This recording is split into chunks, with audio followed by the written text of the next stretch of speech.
umuntu witwa KillaMan arimo ararwanya intambara y'ubukene ku buryo mushobora no kubona projet ze zihagaze zose. Yes we. KillaMan ari ku rwego abakinnyi batangiye kumucika kubera kubura amafaranga yo kubishyura. Imodoka umuntu witwa KillaMan yari yaguze yayisubije ku isoko, ndetse n'amafaranga ya mbere barayamuha. Mana yimwishe mu byiciro mana KillaMan we. Bivuze ngo niba KillaMan ageze ku rwego imodoka yigurisha mu byiciro wereka itarashire yiguze.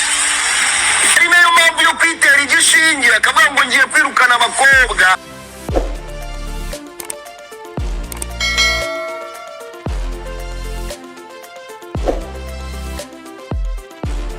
Mwana mutabare ngo KillaMan idadina ngo ubukire buri kumunukaho.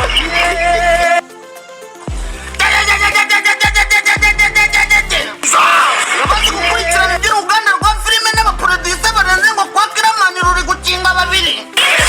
Ngo byagenze gute rero? Ngo KillaMan yafashe abakinnyi be bakina muri filime z'abahemba nk'abakinnyi bakina muri Hollywood. Ngo cyangwa se abakinnyi bo muri shampiyona y'Ubwongereza. Ngo ibyo ngibyo akaba atarabikoreye gushaka inyungu cyane, ngo ahubwo ikintu yashakaga byari ibyubahiro. Washaka gutanga imbere amafaranga ngo ku buryo abakecuru n'abasaza bari muri iriya filime ye batangira kumwita dadi nabo. Ngo kandi wenda bose bamubyaye. Ngo cyakora ibyo ngibyo byo kumwita dadi yabigezeho ngo kugezaho n'amazina ye yo kuri Instagram yahindura akita KillaMan Majoro Dadi. Ngo ariko ibyo ngibyo ntabwo byamugezeho gusa ngo dore ko byamugeranyeho n'ubukene bukamurwigiriza. Umuririmbyi yararirimbye ngo icyo dupfa mwese nuko mutambwiza ukuri. Ngo nk'ubu karabutoni Kiboke n'abamenya n'ibitwa ba Seburikoko guteranyaho n'abakinnyi bafite amafilime yabo bakina muri KillaMan. Ngo ntibigeze bamubwira yuko akavagara ari gushora muri sinema nyarwanda atazigera akagarura. Bose baramuretse baravuga ngo ni mumurebe turebe yuko bamwita dadi imyaka itatu igashira. Ngo hari n'umuntu witegereje arangije avuga ngo iyo umukire afite amafaranga abantu bose bamwita dadi, yewe n'umuryango we n'abana be bakamwita dadi.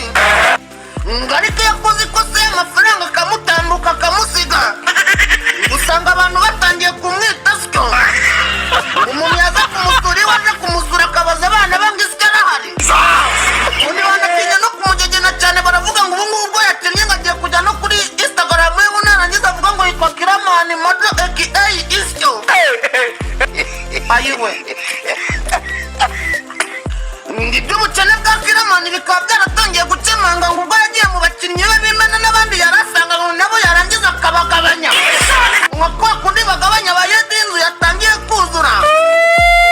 Ngo ibi ngibi nabyo bikaba byaragaragazwa na views ze zagendaga zikendera iheruheru. Ngo kandi abantu bazi ibya YouTube baba bavuga amakuru y'uko ngo iyo nta views uri kugira n'amafaranga aba ari nayo. Ayiwe. KillaMan wiswe imyaka 3 dadi agiye kumara indi myaka 3 bamwita isyo. Ubuse abantu yeretse urukundo mw'iminsi yo kuraburiza bazamwibuka bahu. Dadi we, ushobora kuba ugiye kuraburiza niba amakuru numva barimo barahwihwisarira.